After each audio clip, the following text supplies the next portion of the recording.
It started like any other night. A young couple, grateful for a rare evening out, trusted their toddler to a cheerful young babysitter with kind eyes and gentle hands. But when they returned, she was gone. No trace, no message. And when they called the agency, they were told something chilling. No sitter had ever been sent. This story isn't fiction. It's a puzzle with real fear, real questions, and the kind of ending that makes your skin crawl. Before we dive in, hit subscribe, like, and tell us in the comments, where are you watching from? Because tonight's mystery might just make you check your own security cameras. Emily and Daniel Harper lived in a quiet cul-de-sac in suburban Connecticut, a tree-lined street where porch lights glowed warm, neighbors waved from driveways, and no one locked their doors until bedtime. It had been months since the Harpers had enjoyed a date night. Parenting a 2-year-old came with exhaustion, chaos, and an endless loop of diapers, bottles, and midnight cries. So when Emily's sister gifted them a fancy dinner reservation and promised to cover the babysitter fee, they were thrilled.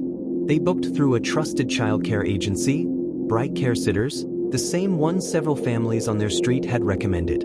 At 6 p.m. sharp, a young woman rang the doorbell. She introduced herself as Lena, smiled warmly, and knelt to greet their son, Jacob, eye level. "She's perfect," Emily whispered to Daniel as they slipped out the door. The dinner was perfect. Drinks, laughter. For the first time in months, they felt like themselves again. When they returned around 10:45 p.m., Lena was gently humming a lullaby in the nursery. Jacob was asleep. "She's good," Daniel whispered. Lena gave them a quick summary of the night. No issues, he ate well, bath and bed by 8 o'clock. Then she left, smiling, refusing the cash Daniel offered, saying, "It's already handled through the agency. You'll be billed." They never saw her again. The next morning, Emily opened the Bright Care app to leave a glowing review. But there was nothing. No appointment. No record. No Lena. Confused, she called the agency. "I'm sorry," the receptionist said, her voice tight. "We didn't send anyone to your home last night." At first, Daniel thought it was a system error. Maybe a mix-up in names or bookings. Emily wasn't so sure. Then she checked their security app. The front door camera, which should have shown Lena arriving, was blank. No entry recorded. Only when Daniel rewound footage from the side of the house did they see it. At 5:56 p.m., a slim figure walking around the side gate, straight to the basement entrance. She had a key. She entered through the basement. Their blood ran cold. They called the police. Officers came, took statements, reviewed footage. But because nothing had been stolen, and their son was unharmed, there was little urgency. "Weird prank," one officer shrugged. "Creepy, sure, but no crime here." But something didn't sit right. Emily asked Jacob later that day, "Did you like the babysitter?" He nodded. "She was nice. She sang the moon song."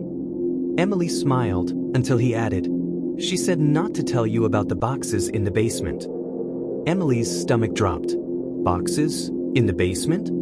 They hadn't been down there in weeks. Daniel was halfway to the basement door before she could stop him. The old wooden steps creaked as he descended. The air was colder, mustier than usual. But he called up. "You need to see this." In the far corner, behind a shelf of paint cans and old tools, was a small stack of cardboard boxes that neither of them remembered placing there. Inside the first box, children's books. Some new, some ancient. One had Jacob written on the inside cover, in looping handwriting neither of them recognized. The second box? Photos. But they weren't of Jacob. They were of other children. In parks. In classrooms. At play. All candid, some in faded black and white, like they were from decades ago. Each photo had a date scribbled on the back, and a name. Daniel looked pale. "Where did these come from?" Emily's voice trembled. "We have to call the police." Again. This time, detectives arrived with more interest. They dusted the boxes for prints. Most came up clean. But one partial print on the inside of the photo box was a match. A partial female print, but no match in the system. Still, it was enough to raise alarms. That same evening, Jacob woke from his nap crying. When Emily rushed in, he pointed at the closet. She was here. She was watching from the closet. There was no one inside. But when Daniel inspected the room, he found a small metal key hidden beneath a loose floorboard, an old skeleton key that didn't match any doors in the house. Emily didn't sleep that night. Detective Nolan, a quiet man with tired eyes, stayed in touch. A week later he called. "You said the babysitter's name was Lena, right?" "Yes. We found something odd. In 1994, a woman named Helena Ackers was arrested for impersonating a social worker in upstate New York. She was caught taking a child from a daycare, claimed she was assigned to pick her up, but the daycare had no record of her. She disappeared before trial." Emily's hands shook. "What did she look like?" Nolan hesitated. "Almost identical to your sketch artist rendering. But here's the thing, Helena would be in her 60s now." Daniel blinked. "That can't be. The woman we saw was, what, 25? 30 max?" "Exactly," Nolan said. Daniel dove into online archives. Old news clippings. Missing persons bulletins. He pulled photos, ran them through free face recognition software. The program flagged something. A woman named Celia Moore, a nanny who vanished in 1983 while working for a family in Pennsylvania. She looked just like Lena. Same eyes. Same smile. But the photo was from 1983. Over 40 years ago. It didn't make sense. How could the same woman, same face, appear across 4 decades? Emily printed the image of Celia Moore and showed it to Jacob. He nodded. "That's her. That's the Moon Song lady." A week later, Daniel decided to check the baby monitor footage from the night of their date. Just in case. What he saw chilled him.